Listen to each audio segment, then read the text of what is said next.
Welcome to today's Explainer. We're diving into something that honestly just absolutely defies normal comprehension. We all know Cristiano Ronaldo, right? Global football icon, relentless athlete, record breaker on the pitch. But off the pitch, the sheer scale of his wealth is almost unbelievable.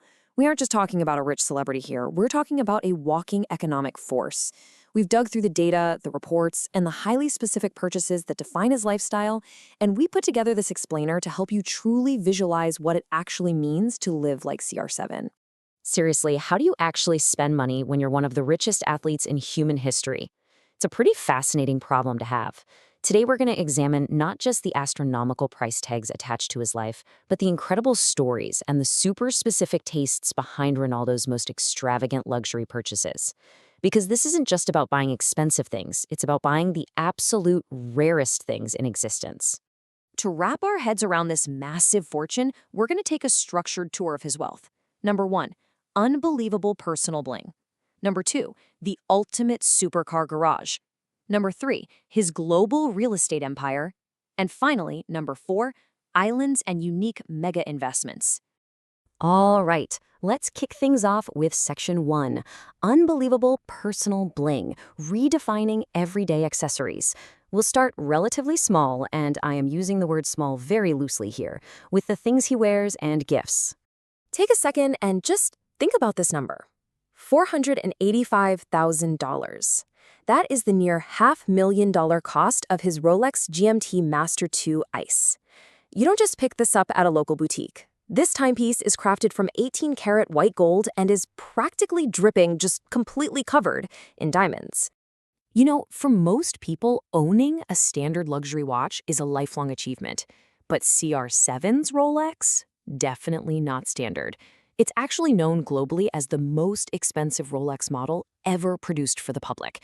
It really proved that Ronaldo doesn't just want luxury, he only settles for the absolute peak of the market, the one of one.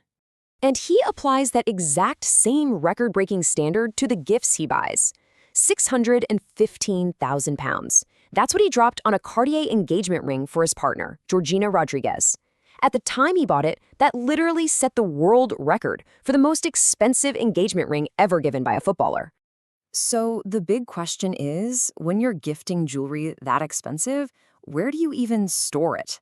Well, to top it all off, he bought a highly customized Louis Vuitton jewelry box just to hold her multi-million-dollar collection. That box alone cost over £105,000. Just let that sink in for a second. The box to hold the gifts costs more than most people's houses. Moving right along from jewelry, let's explore Section 2, the ultimate supercar garage. Over $30 million on wheels and water. We're stepping into a custom garage that is nothing short of legendary. His collection is a compounding powerhouse of the world's absolute elite brands: Bugatti, Rolls-Royce, Lamborghini, Porsche, Mercedes-Benz. For a lot of millionaires, getting just one of these is the dream, but Ronaldo is rapidly checking off literally every supercar you could ever dream of owning, building a fleet that rivals a highly curated museum. But even in that insane lineup, one specific vehicle stands out. He bought a Bugatti Dici for a staggering $9 million. And this perfectly illustrates his need for exclusivity, right? Because this isn't just an expensive car, it's an ultra-rare masterpiece. There were only 10 units ever made in the entire world, so he's one of exactly 10 people on planet Earth with the keys to this machine. And of course, his transport empire extends right into the ocean. He bought a $7.2 million custom Azimut Grande yacht, complete with 5 luxury cabins and 6 bathrooms. And why did he buy it? Simply to celebrate a Serie A championship win with his former club, Juventus. I mean, most of us grab a nice dinner to celebrate a win. Ronaldo buys a $7 million floating mansion. Which brings us perfectly to Section 3, Global Real Estate Empire, living the CR7 lifestyle. From what he drives and sails to where he actually lives, his portfolio shows exactly what the absolute pinnacle of customized luxury looks like. While your standard luxury home is incredibly impressive, it honestly pales in comparison to his nearly $10 million Madeira mansion. This isn't just a house, it's a massive 7-story compound. It's got 2 Olympic-sized swimming pools and a massive professional gym. And that gym is super vital. It shows that even in the midst of extreme luxury, he is constantly investing in the very asset that generated this wealth to begin with, his own body. But his footprint isn't just in Europe. He expanded into American real estate too, dropping $18.5 million on a 2,500 square foot apartment in New York's iconic Trump Tower. It's got these breathtaking panoramic views of Central Park, perfectly positioning him right in the center of one of the world's most powerful cities. Finally, we reach Section 4, Islands and Unique Investments, the unimaginable scale of CR7.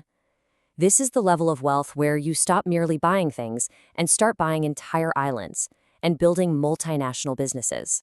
He hasn't just bought personal properties, he's aggressively built a hospitality empire. He's invested millions into the Pistana CR7 hotel chain, actively spreading it across major global cities like Lisbon, his home of Madeira, New York, Madrid, and Marrakesh. He is cementing his personal brand into physical city skylines all around the world. And speaking of his brand, here is a highly unique, honestly almost bizarre display of it. He actually paid $30,000 for his own custom wax statue to keep at his house. But he didn't stop there. To make sure it was absolutely perfect, the statue uses real human hair imported directly from India, and he pays his actual real-life personal hairstylist to come over and maintain the wax figure's hair. I mean, that is a level of image control that's totally unprecedented. But out of everything we've looked at today in this explainer, perhaps the most shocking purchase was this: a Greek island. Costing millions of dollars, this wasn't some investment for a new hotel, and it wasn't a summer home for himself. He bought an entire Greek island simply as a wedding gift for his longtime agent, Jorge Mendez, back in 2015. Just casually gifting a whole island. So, as we approach the end of our tour today, we reach Section 5, the price of greatness, the final whistle. Seeing this unbelievable portfolio all laid out together gives us a completely different perspective on the astronomical scale of his financial success. It transforms him from a football player into a literal one-man global economy, which leaves us with one really compelling thought to close on. Is this breathtaking display of wealth the ultimate final reward for a lifetime of relentless hard work? Or is this really just the foundation of a global corporate empire that's going to completely outlast his time on the pitch?